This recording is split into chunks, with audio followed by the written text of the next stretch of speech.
अस्सलामुअलैकुम friends, welcome दोस्तों, आप सबको खुश आमदीद हमारे चैनल हारिस टेक्निकल सॉल्यूशंस में। तो दोस्तों आज का हमारा टॉपिक है कि आज हमने अपने कंप्यूटर से वेबसाइट को इंटरनेट से कैसे होस्ट करना है।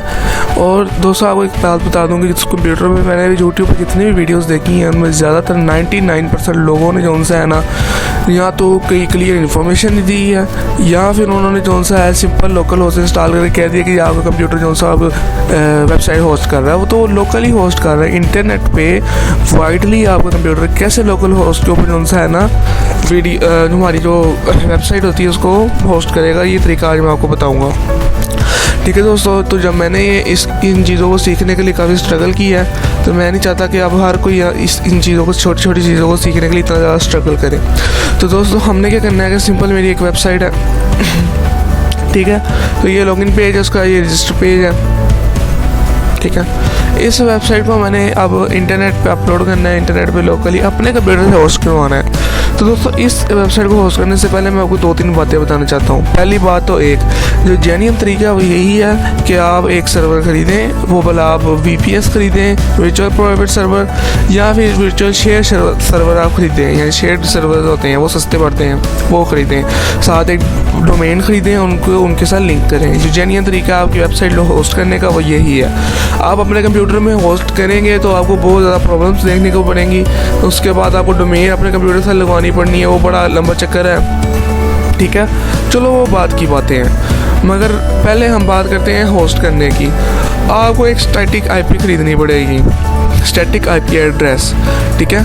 तो वो तो मैंने नहीं ख़रीदी है, लेकिन मैं आपको एक तरीका बता देता हूँ कि आपका जो सा है ना काफ़ी काम कम हो जाएगा। लेकिन स्टैटिक IP एड्रेस जो सी है वो आपको तंग करेगी अगर आपके पास नहीं है तो, ठीक है। लेकिन वेबसाइट स्टैटिक IP एड्रेस के बगैर भी होस्ट हो जाती है, मगर उसमें ये होता है कि आपका IP एड्रेस चेंज होते रहते हैं। उसके लिए मैंने एक छोटी सी सेटिंग चेंज की हुई है, मैं आपको दिखाता हूँ।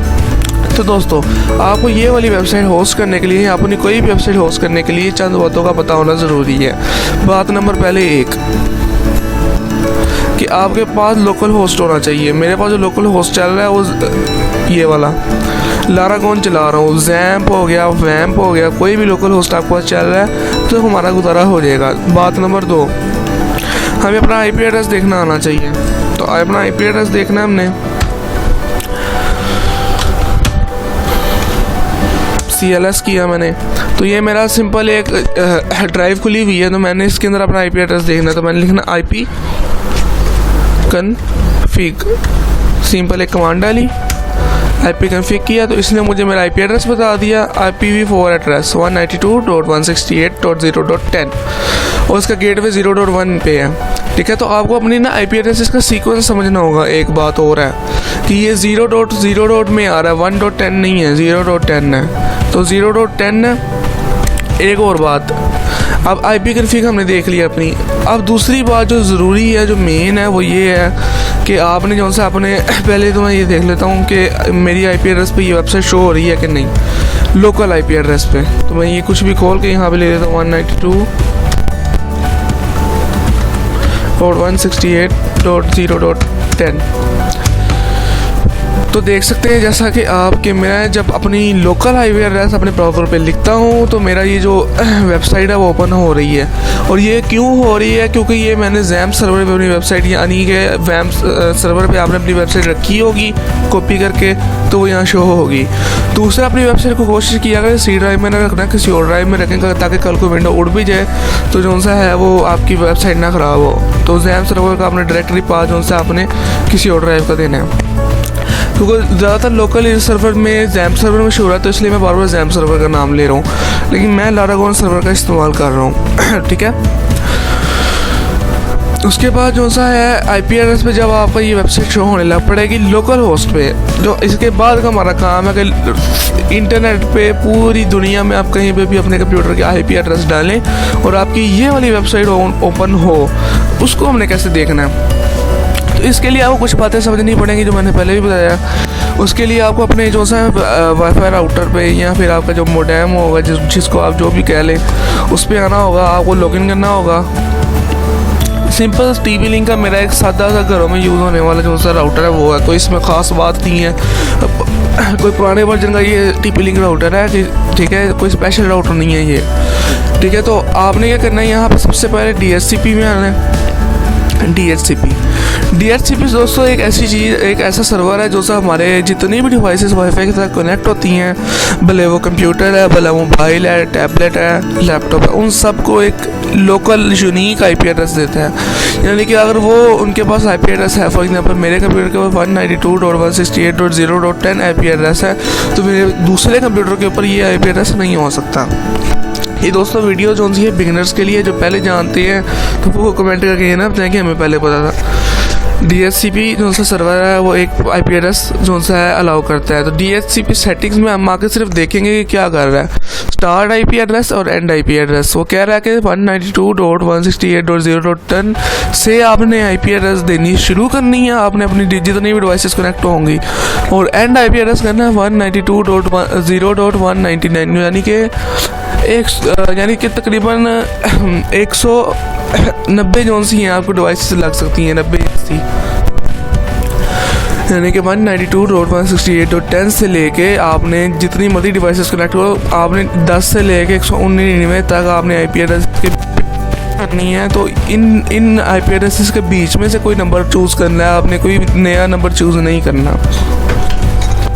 यानी कि स्टार्ट IP एड्रेस 192.168.0.10 से लेकर 192.168.0.199 तक इसने तमाम डिवाइसेस को लोकल IP एड्रेस असाइन करना है, सिंपल आसान अल्फाज में, ठीक है। तो इन IP एड्रेसेस में से कोई एक IP एड्रेस अपने कंप्यूटर के लिए आपने पसंद करना है। तो मैं कोशिश करता हूँ ज़्यादातर लास्ट IP एड्रेस पकड़ूँ, ताकि पहले जो डिवाइसेस हैं उनको ये खुद ही असाइन करता रहे, और लास्ट IP एड्रेस में से जो सा है ना 199 है, तो 190 जो सा है मैं फॉर एग्जांपल एक अपना IP एड्रेस चूज़ कर लूँ।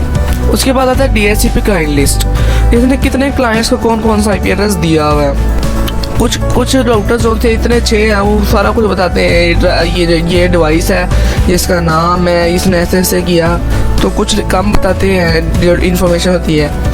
अच्छा, यहाँ पे आपने अपनी डिवाइस, अपना कंप्यूटर ढूंढना है कि आपका कंप्यूटर क्या है। तो मैंने यहाँ पे अपने कंप्यूटर का IP एड्रेस देखा था अभी थोड़ी देर पहले, 192.168.0.10 IP config कमांड का इस्तेमाल करके, IP config कमांड का इस्तेमाल करके मैंने अपने कंप्यूटर का IP एड्रेस देखा। ये सिंपल कमांड प्रॉम्प्ट आप खोलेंगे CMD, तो वहाँ पे आपको मिल जाएगा। CMD कहाँ पे, स्टार्ट का क्लिक करें और यहाँ पर CMD लिखें कमांड प्रॉम्प्ट, और ये खुल जाएगा। इसके अंदर आपने IP config लिख के एंटर करना है और आपका IP एड्रेस शो होगा। अब यहाँ पे मैं देखता हूँ कि 192.168.0.10 किस डिवाइस को असाइन हुआ है। तो मेरी डिवाइस को असाइन हुआ है, तो ये देखें ये IP एड्रेस लिखा हुआ है,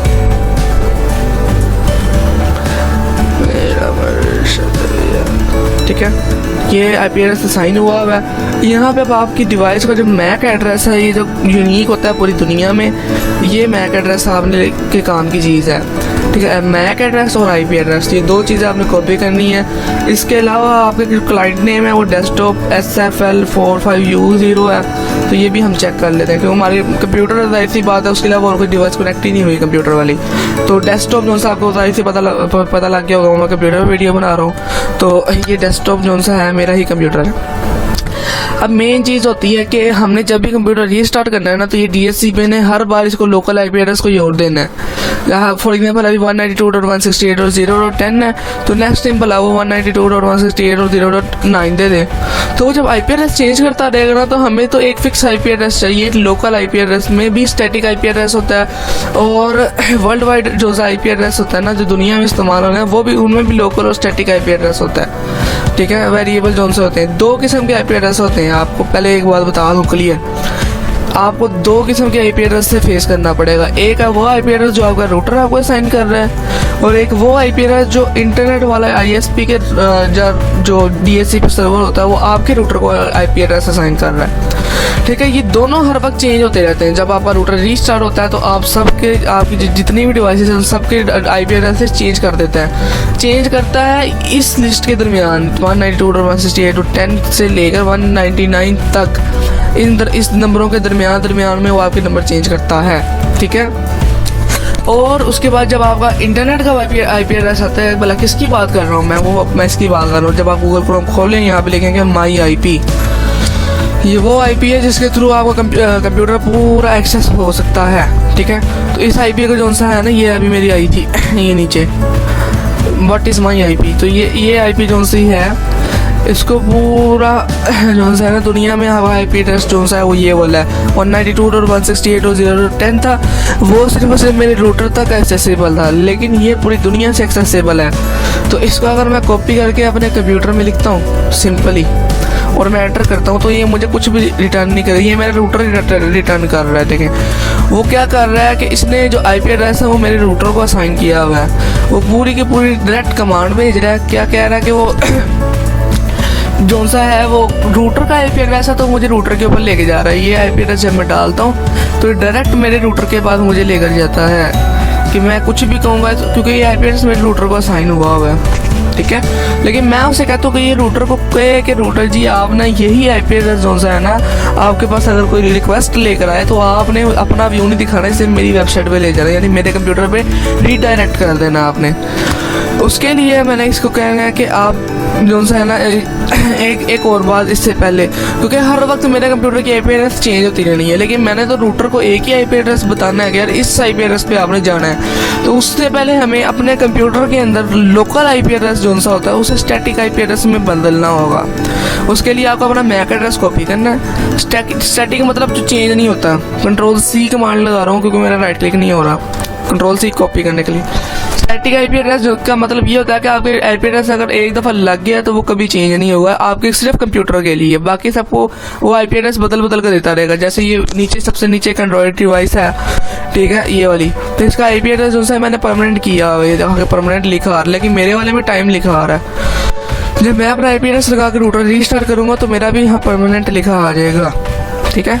तो जो सा है अब मैंने अपने कंप्यूटर के ऊपर लोकली तौर पर स्टैटिक IP एड्रेस जो हमारे हाथ में होता है, यानी कि हम एक होता है पब्लिक IP एड्रेस में जो सा स्टैटिक IP एड्रेस हमारे ISP इंटरनेट सर्विस प्रोवाइडर के हाथ में होता है, वो हमें प्रोवाइड करता है और उसके हमें पैसे देने पड़ते हैं, ठीक है। इसका हम अगर हमारे पास पैसे हैं, क्योंकि मैं तो मुफ्ता बंदा हूँ भाई, तो ये जो पब्लिक IP एड्रेस है इसको जो सा है हम स्टैटिक IP एड्रेस में कन्वर्ट करना चाह रहे होते हैं, ताकि ये भी चेंज ना हो और हमारा जो IP एड्रेस वो फिक्स हो जाए, और हर वक्त जब भी हम इसे याद कर लें, जब भी हम इसे एंटर करें, हम अपने क्लाइंट्स को दें तो हमारा कंप्यूटर एक्सेस हो जाए, हमारे कंप्यूटर में जो वेबसाइट है वो एक्सेस हो जाए। क्योंकि इसके और तरीका नहीं है, मैं आपको पहले बता देता हूँ। असल जो जेन्युइन तरीका है वो यही है कि हम सर्वर खरीदे, सर्वर में भी हमें IP एड्रेस मिलता है, सेम वही चीज़ उसमें भी हो रही होती है, लेकिन उसमें जो सी है उन्होंने सिक्योरिटीज़ की होती है, उन्होंने अंदर फायरवॉल्स लगाई होती हैं बड़ी। हमने तो सिंपल एक राउटर पे अपना कंप्यूटर लगाया हुआ है, तो सिक्योरिटी सर्वर में हुई, उन्होंने सिक्योरिटी इंतजाम किया होता है, सबको सर्विस प्रोवाइड करते हैं अगले वो, तो हमारा कंप्यूटर भी पूरा सर्वर बन जाता है। हम अपना स्टैटिक IP एड्रेस ले लें तो हमारा कंप्यूटर ही सर्वर होता है। उसके बाद हमने सेटिंग में जाकर जो सा अपने कंप्यूटर को इसी रूटर की सेटिंग में जाकर अपने कंप्यूटर को डोमेन से कनेक्ट करना होता है, ठीक है। तो हमारा कंप्यूटर पूरा सर्वर की तरह काम कर रहा होता है। बट जो सा है हम बाहर से सर्वर लेते हैं, उन्होंने सिक्योरिटी की होती है, फायरवॉल्स लगाई होती हैं। चलो हम अपने पॉइंट पे आते हैं। आपको DHCP में एक मिलेगा एड्रेस रिवर्सेशन, ठीक है, रिजर्वेशन यानी एक एड्रेस आपने रिजर्व कर लिया एक स्पेसिफिक कंप्यूटर के लिए। तो यहाँ पे पहले ही मैंने 3 डिवाइसेस का एड्रेस रिजर्व किया हुआ है, तो मैं अपना कंप्यूटर भी रिजर्व करना चाहता हूँ। तो ऐड न्यू पे करना है, आपने क्लिक, आपका खाली आ रही होगी ये लिस्ट, आपने ऐड न्यू पे क्लिक करना है। यहाँ पे आपको मैक एड्रेस को पेस्ट कर देना है। मैं Ctrl+V कर रहा हूँ क्योंकि मेरा राइट क्लिक यहाँ काम नहीं कर रहा। मैक एड्रेस पेस्ट हो गया, मैक एड्रेस पेस्ट हो गया। तो अब हम अपना IP एड्रेस डालेंगे वही। अब यहाँ पे आप IP एड्रेस जो भी डालेंगे वो ऊपर जो आपने DHCP सेटिंग में लिस्ट देखी थी ना 10 से लेके 199 तक, उसके दरम्यान में कोई भी IP एड्रेस लगा सकते हैं। लेकिन मैं कह रहा हूँ जो इसने साइन किया हुआ मैं वही ले लेता हूँ, मुझे रूटर रीस्टार्ट ना करना पड़े। 992.168.0.10 ये IP एड्रेस ने मुझे पहले ही असाइन किया हुआ है। लेकिन आपको याद रखना है कि जो भी IP एड्रेस असाइन करे, जो ऊपर लिस्ट दी थी स्टार्ट IP एड्रेस लेके एंड IP एड्रेस, उसके दरमियान में यहाँ वो ही IP एड्रेस डाल दें, इससे ऊपर नीचे ना डालें। दूसरा कि आपने DHCP क्लाइंट लिस्ट में जितने भी डिवाइसेस देखी हैं उनमें वो IP एड्रेस इस्तेमाल ना हुआ हो किसी और डिवाइस पे करंटली, नहीं तो आपको रूटर रीस्टार्ट करना पड़ जाएगा और एरर आएगा, ठीक है। उसके बाद मैंने मैक IP एड्रेस डाल दिया और IP एड्रेस डाल दिया। अब ये जो सा रूटर हर बार जब भी रीस्टार्ट होगा मेरे कंप्यूटर को यही IP एड्रेस देगा, मेरे कंप्यूटर को और कोई IP एड्रेस नहीं देगा, उसे ये मैक एड्रेस से पता लगेगा कि यही कंप्यूटर है वो। उसके बाद स्टेटस में मैंने इनेबल कर देना और मैंने इसे सेव कर देना। सेव हो गया, सबसे नीचे मेरा कंप्यूटर आ गया है, ठीक है। इसके ऊपर 192.168.0.10 IP एड्रेस परमानेंटली असाइन हो गया, लोकली तौर पे, पब्लिकली नहीं। यानी जो रूटर से लेके मेरे कंप्यूटर के दरमियान में, इंटरनेट से लेके मेरे रूटर के दरमियान में अभी भी लोकल जो पब्लिक IP एड्रेस है वो वेरिएबल, वो हर वक्त चेंज होता रहेगा, वो स्टैटिक नहीं है। अगर वो स्टैटिक नहीं है तो यानी कि आपको हर बार माई IP देखना पड़ेगा और माई IP देखकर जो सा है आपको अपनी वेबसाइट को जो सा लॉगिन करना पड़ेगा। यानी कि आप कंप्यूटर पे आएंगे, इस कंप्यूटर में जहाँ वेबसाइट होस्ट हो रही है यहाँ पे आप माई IP सर्च करेंगे, जो भी वो IP एड्रेस होगा वो अपने आप क्लाइंट को बताएंगे। ये जो तरीका है सिर्फ और सिर्फ अपने क्लाइंट को अपनी वेबसाइट होस्ट करके दिखाना जी, आप अपने कंप्यूटर पे बैठे और इसको देखें कि कंप्यूटर आपकी जो वेबसाइट सही चल रही है कि नहीं। जब वो फिक्स कर देगा यार आपकी वेबसाइट ठीक हो गई है, मुझे यही वेबसाइट चाहिए, तो आप उसे अपने सर्वर पर होस्ट करवा देंगे, ठीक है। उसके बाद बात आती है एड्रेस रिजर्वेशन। हमारा स्टेप 1 था वो कंप्लीट हो गया। हमें अपना एड्रेस रिजर्व करना था लोकली, क्योंकि 2 दफ़ा IP एड्रेस चेंज होना था रूटर का, एक तो पब्लिकली और एक लोकली। तो हम लोकली हमारे हाथ में था, इसलिए हमने लोकल IP एड्रेस को चेंज कर दिया। बड़े आसान अल्फाज में मैं बता रहा हूँ आपको। इसके बाद हमारा DHCP है, DHCP में हमारा काम ख़त्म हो जाता है। अब मैं अब DHCP क्लाइंट लिस्ट में आता हूँ, रिफ्रेश करता हूँ। जब मैं अपना रूटर रीस्टार्ट करूँगा ना तो रीस्टार्ट करने में यहाँ परमानेंट लिखा आ जाएगा लीस्ट टाइम में, ठीक है। ये बता देगा ये IP एड्रेस से परमानेंट मिला हुआ है, आप जितनी देर मर्जी के लिए इसे देख रखें, आपको टेंशन नहीं है। अब आती है बारी जो मेन हमारा हदफ है, जिसके लिए हमने जो सी इतनी स्ट्रगल की है, इतना कुछ किया है ये काम, वो कि हमारा कंप्यूटर इंटरनेट से कैसे एक्सेस हो। तो आप गौर से देखें, जब मैंने माई IP एड्रेस को कॉपी किया और इसे जब मैंने अपने ब्राउज़र पे डाला और एंटर किया तो इसने मुझे मेरा राउटर खोल दिया। यानी जब हम इस IP एड्रेस पे जाते हैं तो ये कौन सा हमें अपने राउटर की तरफ फॉरवर्ड करवा देता है। अब हमने अपने राउटर को कहना यार अगर तेरे पास बाहर से कोई बंदा आए पब्लिकली IP एड्रेस से तो उसको तूने मेरे कंप्यूटर पे ले जाना है, अपना व्यू नहीं दिखाना है, ठीक है ना।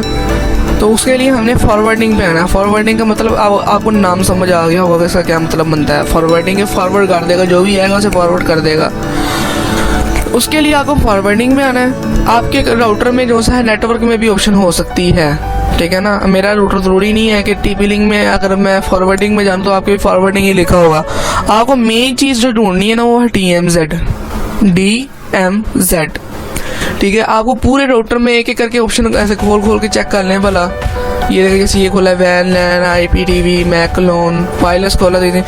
आपको DMZ मेन चीज़ ढूंढनी है। तो मेरे ये फॉरवर्डिंग में आती है जो TP लिंक के राउटर में। अगर जो TP लिंक का राउटर है आपको तो आप DMZ फॉरवर्डिंग में जाके देख सकते हैं। अगर किसी और का PTCL का है या फिर टेंटा का है तो वो ढूंढ सकते हैं। ढूंढना में DMZ और वो आपको ज़रूर मिलेगा, हर राउटर में होता है वो। DMZ पे मैंने क्लिक किया तो ऑलरेडी यहाँ पे मेरे एक IP एड्रेस पड़ा हुआ है 192.168.0.100, क्योंकि मैंने पहले यही लगाया था, ठीक है। और ये डिसेबल्ड है, इसका स्टेटस इनेबल्ड नहीं है। आपका ये खाली होगी ये फील्ड। मैंने यहाँ पे 192.168.0.10 लिख दिया। अब ये वो IP एड्रेस है जो हमने फिक्स किया था हमारे कंप्यूटर के लिए, रिजर्व करवा दिया था उससे कि यार इसको तूने बार बार चेंज नहीं करना, इसको यही IP एड्रेस देना है। और वो हमने कैसे किया था, DHCP रिजर्वेशन में जाके DMZ में आया। अब ये जो पहले वाला IP एड्रेस है इसे मैंने काट दिया और यहाँ पे लिखा 192.168.0.10। अब जो हमने किया है इसको इनेबल पहले कर दे रहा हूँ, इनेबल किया और इसे सेव कर दिया। अब जो हमने DMZ में किया उसको हमने ये कहा यार अगर तेरे पास कोई पब्लिक IP एड्रेस से रिक्वेस्ट लेकर आए तो उसे इस IP एड्रेस पे जो सा फॉरवर्ड आपने करवा देना है। फॉरवर्डिंग का मतलब ये होता है, DMZ है फॉरवर्डिंग का हिस्सा है, ठीक है। इसको उसने 192.168.0.10 के ऊपर फॉरवर्ड करवा देना है और इसको इनेबल करवा दिया। मैंने कहा यार ये सच है, उसको मैंने सेव कर दिया। अब क्या होगा कि वो IP एड्रेस जब मैं इसे रिफ्रेश करूँगा तो ये मुझे रूटर के पास आएगा। रूटर कहेगा डायरेक्ट फौरी, हमें ये रूटर नहीं दिखाएगा, वेबसाइट ही दिखाएगा। तो ये रूटर के पास आएगा, उसे कहेगा मुझे जो सा है ना आपका व्यू चाहिए, तो वो व्यू देने की बजाय उसे कहेगा मेरा नहीं, तुम मेरे कंप्यूटर का ले लो व्यू। ठीक है, वो कहेगा कि इस IP एड्रेस पे लोकल IP एड्रेस को देखेगा, खुद देखेगा रूटर, उसको बाहर वाले को नहीं बताएगा। लोकल IP एड्रेस पे देखेगा 192.168.0.10 लगा हुआ है, फिर वो DHCP के पास जाएगा, उसकी क्लाइंट लिस्ट में जाएगा, वो देखेगा कि 192.168.0.10 जो सा मैंने IP एड्रेस किसको असाइन किया हुआ है, तो वो कहेगा कि ये जो IP एड्रेस है ना वो इस मैक एड्रेस को उसने असाइन की है, तो ये जो मैक एड्रेस है वो मेरे कंप्यूटर का डेस्कटॉप SF L45U0। ठीक है, अब मैं जब अपना पब्लिक IP एड्रेस पहले मैं एक दफ़ा फिर चेक कर लेता हूँ, रिफ्रेश करता हूँ, माई IP यही है। जब हम अपना कंप्यूटर रीस्टार्ट करते हैं, अपना राउटर रीस्टार्ट करते हैं ना जब हम, तो हमारा IP एड्रेस ये चेंज हो जाता है। इसको ना चेंज करें तो इसलिए हमें स्टैटिक IP एड्रेस खरीदना पड़ता है। अब आपको समझ आई, लोकल IP एड्रेस हमारी सेटिंग फिक्स हो गई हुई है यहाँ पे। अब यहाँ पे हमें कोई मजीद चेंजिंग नहीं करनी पड़ेगी बार बार। हाँ, अगर आप एड्रेस अपना रिजर्व नहीं करवाते तो बार बार आपको अपनी फॉरवर्डिंग में आकर DMZ में आके यहाँ पे वो IP एड्रेस डालना पड़ेगा जो आपके कंप्यूटर का IP एड्रेस लगा हुआ है। ठीक है, तो हमने तो उसे फिक्स कर दिया, अब जो भी होगा वो उसे 10 ही देना है उसको IP एड्रेस, इसलिए ये हमें सेटिंग नहीं चेंज करनी पड़ेगी। लेकिन स्टैटिक IP अभी भी आपकी चेंज होगी, जो बाई पब्लिक IP एड्रेस है ना, योर पब्लिक IP एड्रेस, ये चेंज होती रहनी है। और ये कब होनी है, जब आपका रूटर रिस्टार्ट होगा या कंप्यूटर रिस्टार्ट हो शायद। ठीक है, तो उसके बाद उसने क्या करना है, उसे रीडायरेक्ट कर देना है हमारे कंप्यूटर के ऊपर। तो हमारे कंप्यूटर पे इस IP एड्रेस पे ऑलरेडी मैंने आपको दिखाया है, ये IP एड्रेस पे हमारी वेबसाइट चल रही थी। जब वो इस IP एड्रेस पे उसे भेजेगा तो हमारे पब्लिक IP एड्रेस से ये वेबसाइट एक्सेस हो जाएगी। ठीक है, तो मैंने माई IP एड्रेस फिर से कॉपी कर लिया, मैंने हालांकि वो टैब बंद कर दिया। मैंने माई IP एड्रेस कॉपी किया, यहाँ पर आके उसे मैंने कहा पेस्ट हो जा। पेस्ट हो के अब जब मैं उसे एंटर करूँगा तो देखिए जादू, अब मेरे पब्लिक IP एड्रेस पे जो सा है, पहले जब राउटर आ रहा था, अब मेरे वो वेबसाइट आ रही है। ठीक है, इसे अब मैं किसी भी नेट से भला के मैं मोबाइल डाटा से ऑन करूँ तो भला मैं अपने जैसे कोई और वाईफाई से ऑन करूँ तो भला मैं इसी वाईफाई से चलाऊँ। अब ये मुझे मेरी वेबसाइट खोल के दे रहा है, तो मैं इसे रजिस्टर कर रहा हूँ। अब ये आप अपने क्लाइंट को कह सकते हैं कि IP एड्रेस को व्हाट्सएप करें, उनको इस IP एड्रेस पे आप क्लिक करें, वो खुलेगा गूगल क्रोम में और वो आपको ये वेबसाइट खोल के दे देगा। उनको भैया वेबसाइट चला के चेक करें, भला कोई भी वेबसाइट है, मेरी तो चलो ये सर्वर जो सी सर्वर साइड लैंग्वेज में मैंने वेबसाइट बनाई है ना आपकी, भला सिंपल वेब HTML वेबसाइट क्यों ना हो, वो इसे चलाएगा। ठीक है, तो लॉगिन भी किया मैंने, रजिस्टर चलाया है, तो अब मेरी वेबसाइट सक्सेसफुली जो सी है चल रही है ऑनलाइन इंटरनेट पर, लोकल होस्ट पर नहीं। और ये चीज़ को जानने के लिए यकीन माने मुझे बड़ी मेहनत करनी पड़ी। लोकल होस्ट पे बड़े तरीके बताएंगे आपको, कभी ये कर लो कभी वो कर लो। आपको सिंपल ज़ैप सर्विस इंस्टॉल करवा के कह देते हैं चलो जी आपका कंप्यूटर जो सा होस्टिंग कर रहा है, तो वो होस्टिंग लोकल ही कर रहा है मेरे कंप्यूटर के अंदर। पूरी दुनिया में अगर आपने अपने वेबसाइट अपलोड करनी है, पहले तो मैं समझता था जैसे यूट्यूब पे वीडियो अपलोड करते हैं ना, वैसे वेबसाइट अपलोड होती होगी आज 3-4 साल पहले। मैं यही समझता था सिंपल कि यार यूट्यूब पे वीडियो जैसे वेबसाइट गूगल वालों ने कोई वेबसाइट दी होगी, वहाँ अपनी वेबसाइट कॉपी करो और उनको कुछ चलो जी इस डोमेन पे आप दे दो। लेकिन ऐसा नहीं होता, हमें आप डोमेन खरीदनी पड़ती है। अगर आप पब्लिक IP एड्रेस जैसे स्टैटिक IP एड्रेस है ना हमारी जो सी है, ये पब्लिक IP एड्रेस है ना, ये अभी वेरिएबल है, ये हर वक्त चेंज होती रहती है। अब जब हम पब्लिक IP एड्रेस में भी स्टैटिक IP एड्रेस ले लेंगे, तो फॉर एग्जांपल ये IP एड्रेस लगा हुआ ना 203 128 29 208, यही हमारा IP एड्रेस फिक्स हो जाएगा। और इस फिक्स IP एड्रेस के साथ हम अपने जो से है ना राउटर में आगे उसको डोमेन के साथ जो सा है हम अपना लिंक करवा सकते हैं। फिर सिंपल www.example.com कोई भी आपकी जो डोमेन आपने खरीदी होगी उसके ऊपर जब भी कोई हिट करेगा तो वो आपके कंप्यूटर के अंदर आ जाएगा। तो वो हम आपको बाद में बताएंगे किसी डोमेन के साथ अपने राउटर को कैसे आपने जो सा है लिंक करवाना है। लेकिन उससे पहले हमें जो सा है ना स्टैटिक IP एड्रेस खरीदना होगा। क्यों? क्योंकि जब हम डोमेन को कहेंगे ना कि यार तुमने इस IP एड्रेस के ऊपर जाना है, तो अगली दफ़ा जब रिस्टार्ट किया होगा तो IP एड्रेस तो चेंज हो जाएगा, तो वो फिर वो पूरी दुनिया में वो IP एड्रेस ही ढूंढती रहेगी। बोला किसी और कंप्यूटर को लगाओ तो वो कंप्यूटर, हर कोई कंप्यूटर की सिक्योरिटी तो नहीं ना ऑन होती जैसे हमने ऑन की है। दूसरा एक और बड़ी बात जो ज़रूरी है, कई कंप्यूटर्स होंगे जिनके अंदर ये चीज़ शायद ना चले, शायद 99% चलेगी ये, लेकिन शायद ना चले। तो उसकी वजह एक मैं बता दूँ आपको, जो है मैं विंडो ऑन करता हूँ, विनवर,